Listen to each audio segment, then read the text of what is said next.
वो सबको बता देंगे क्या हो रहा है। मतलब ड्रग स्मगलिंग को रोकना ये कोई रॉकेट साइंस है क्या? एक व्यक्ति गया था सिंगापुर में 900 ग्राम गांजा लेके, उठा के फांसी दे दिया। किसी की हिम्मत पड़ेगी वहां गांजा लेके जाने की? यहाँ 9-9 कुंटल मिल रहा है।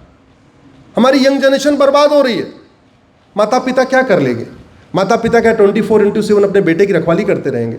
अरे स्कूल में जाएगा, कॉलेज में जाएगा तो कहीं ना कहीं संगति का तो असर पड़ेगा। और जब प्लान्ड वे में टारगेट करके किया जा रहा है, मैं पिछले 10 वर्षों से दिल्ली एनसीआर में जब भी क्या बोलते हैं ये रेव पार्टी छापा पड़ता है तो मैं पुलिस के अधिकारियों से बात करता हूं, कितने बच्चे पकड़े गए जी? 100 पकड़े गए। 100 में कौन? 100 के 100 हिंदू। इसका मतलब कुछ प्लानिंग हो रही है। और अभी लेटेस्ट बताया मुझे उन्होंने कि साहब इसमें नपुंसकता की दवाई मिलाई जा रही है।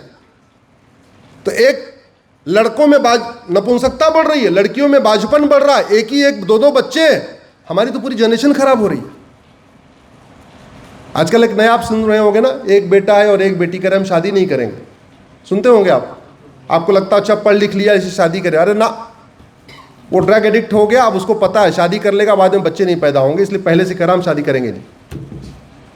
ये कड़वी सच्चाई है। भारत में 6 करोड़ घुसपैठिए भारत में बैठे हुए। फ्रांस में मात्र 5 लाख हैं। भारत में कितने हैं? जोर से बोलिए जरा। अमेरिका में तो 1 लाख भी नहीं है। और कैसे पकड़ पकड़ के घुटने के दम पे लटका लटका के दबा दबा के खींच के बाहर कर रहा है कि नहीं कर रहा है? हमारे घुसपैठियों को क्या अमेरिका आएगा निकालने आएगा क्या? जोर से बोलिए जरा। हमें निकालना पड़ेगा। वो तो मजा लेगा।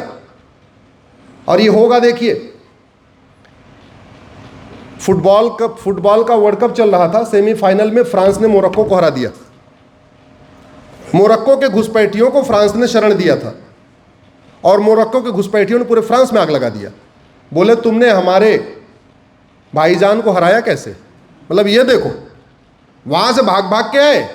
फ्रांस ने मानवता के नाम पे उनको शरण दिया, रोटी कपड़ा मकान दिया। और फुटबॉल मैच में फ्रांस ने मोरक्को को हरा दिया तो उनको फ्रांस की चिंता नहीं आई। किसकी याद आई? भाईजान की अपनी। कल को भारत बांग्लादेश को हराएगा तब क्या होगा? पाकिस्तान को हराने के बाद कितनी बार टेंशन हो चुकी है ना। 6 करोड़ पाकिस्तानी, अफगानिस्तानी, रोहिंग्या, बांग्लादेशी भारत में रहते हैं। मेरी कन्वर्जन के ऊपर एक PIL चल रही है। 1500 परिवार पर डे कन्वर्ट किए जा रहे हैं। 1500 फैमिलीज एवरी डे। एक परिवार में आप 7 आदमी मान के चलिए तो 10,500 लोग पर डे कन्वर्ट हो रहे हैं। 10,000 हिंदू पर डे कम हो रहे हैं। स्वामी विवेकानंद जी कहते थे हिंदू कन्वर्ट होता है तो वो हिंदू कम नहीं होता बल्कि हिंदुओं के दुश्मनों की संख्या बढ़ती है। बिल्कुल सही बात है। 90,000 बच्चे पैदा हो रहे हैं पर डे दुनिया में। चीन हमसे 3 गुना बड़ा है, वहाँ 45,000 बच्चे पैदा हो रहे हैं। अमेरिका हमसे 3 गुना बड़ा है, वहाँ 11,000 बच्चे पर डे पैदा हो रहे हैं। रूस हमसे 5 गुना बड़ा है, वहाँ 4,000 बच्चे पर डे पैदा हो रहे हैं। ऑस्ट्रेलिया में 800 बच्चे पर डे पैदा हो रहे हैं, हमसे 2.5 गुना बड़ा है। और भारत में कितने पैदा हो रहे हैं? 90,000। 5 से ऊपर वाला कोई है क्या इधर? जोर से बोलिए जरा। 5 बच्चों से ज़्यादा वाला कोई परिवार है इधर? इतनी बड़ी सभा में 5 से ज़्यादा वाला कोई नहीं। मैं 15 से 20 बच्चों की कम से कम सैकड़ों परिवार दिल्ली में जानता हूँ। 15 से 20। वहाँ पे जो कुटुंब रजिस्टर बनता है तो अध्यापकों की ड्यूटी लगती है, तो एक पन्ने में परिवार आता ही नहीं है। एक पन्ने में परिवार ही नहीं आता।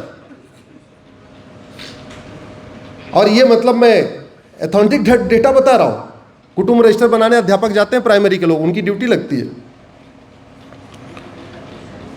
इकोनॉमिक जिहाद चल रहा है। लगभग 50,000 करोड़ रुपए हलाल इकोनॉमी से इकट्ठा हो रहा है। मेरी एक PIL चल रही है यूनिफॉर्म बैंकिंग कोड के ऊपर। भारत में लगभग 50,000 करोड़ रुपए विदेशों से हर साल आ रहा है। किसको आ रहा है? नेताओं को आ रहा है, अभिनेताओं को आ रहा है, लेखकों को आ रहा है, बुद्धिजीवियों को आ रहा है, पत्रकारों को आ रहा है, कलमकारों को आ रहा है, यूट्यूबरों को आ रहा है, जासूसों को आ रहा है, गद्दारों को आ रहा है। इन्हीं सब सारे कामों के लिए लगभग 50,000 एकड़। RBI का सॉफ्टवेयर पकड़ ही नहीं पा रहा था। एक सज्जन है ऑस्ट्रेलिया से, पूरे डॉक्यूमेंट लेकर हमारे पास आ गए। मैं उनको धन्यवाद दूंगा, नहीं तो मुझे बार बार फ़ोन करके कहते थे विदेशी फंडिंग हो रही है, आरबीआई आपका पकड़ नहीं पा रहा। तो मैं भी सोच रहा था यार कोई मजाक कर रहा होगा, ऐसे कैसे हो जाएगा, हमारा आरबीआई नहीं पकड़ पाएगा। एक नवल किशोर सिंह है, ऑस्ट्रेलिया में रहते हैं, उन्होंने इस बात को इस्टेब्लिश करने के लिए कि विदेशी फंडिंग को आरबीआई नहीं पकड़ पा रहा, उन्होंने 3 बार वहां से पैसे भेजे। भेजने वाले नवल किशोर सिंह, पाने वाला एक भारत विरोधी नेता, उसके खाते में 3 बार पैसा भेजा, और तीनों बार वहां भेजते समय बोला कि अब की बार तुम इसको आरटीजीएस दिखाना।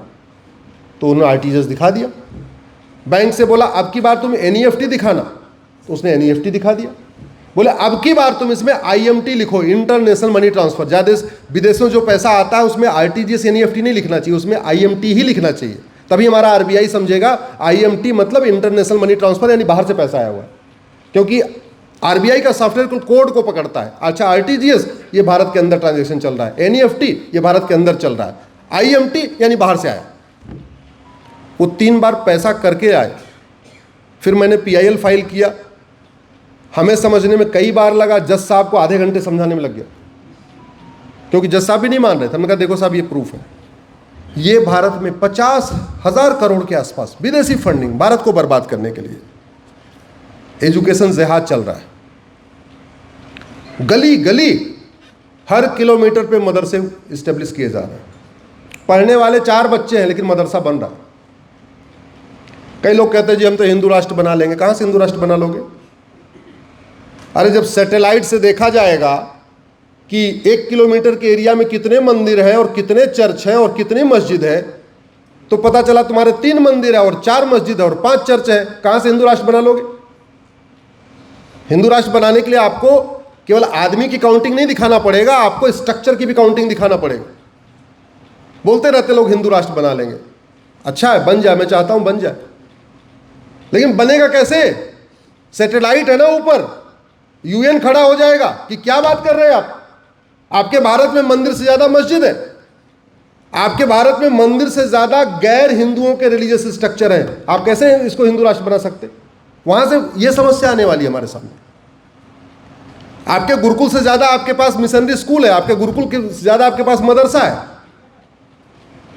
और हिंदुओं की संख्या तो घट ही रही है। 9 राज्यों में खत्म हो ही चुके हैं, 800 जिलों में, 200 जिलों में खत्म हो ही चुके हैं। एक बड़ा इंटरेस्टिंग मैं आपको बताता हूं भाई साहब, जो आज तक कभी चर्चा नहीं हुई। कन्वर्ट करने के लिए किडनैपिंग हो रही है भारत में। बिहार, झारखंड, बंगाल, असम और बिहार, झारखंड, असम, बंगाल और उड़ीसा, इन 5 राज्यों से 70,000 बच्चे गायब हो गए। किसके बच्चे गायब हो रहे थे? जो लेबर का काम करते हैं, कि अपना इधर लेबर मिस्त्री का काम कर रहे हैं, बच्चे को झुग्गी में सिला दिया। पता चला उधर बेचारे मिस्त्री काम करने गए और बच्चा गायब। बच्चे गायब होते रहे, उनका कोई सुनने वाला भी नहीं हुआ। ट्राइबल हैं, आदिवासी हैं, लेबर का काम करते हैं, 50% केस में पुलिस एफआईआर नहीं करती है, कर भी लेती है तो उसको मिला बाद में, मतलब कुछ हुआ नहीं। वो 70 के 70,000 बच्चे केरल में पाए गए, यतीम खानों में। उनका नाम बदला जा चुका था, उनका खतना हो चुका था। जस्टिस अशोक भूषण जो राम मंदिर वाले बेंच में थे, जो 5वें जज थे, उस समय वो कोची में हाईकोर्ट के चीफ जस्टिस थे।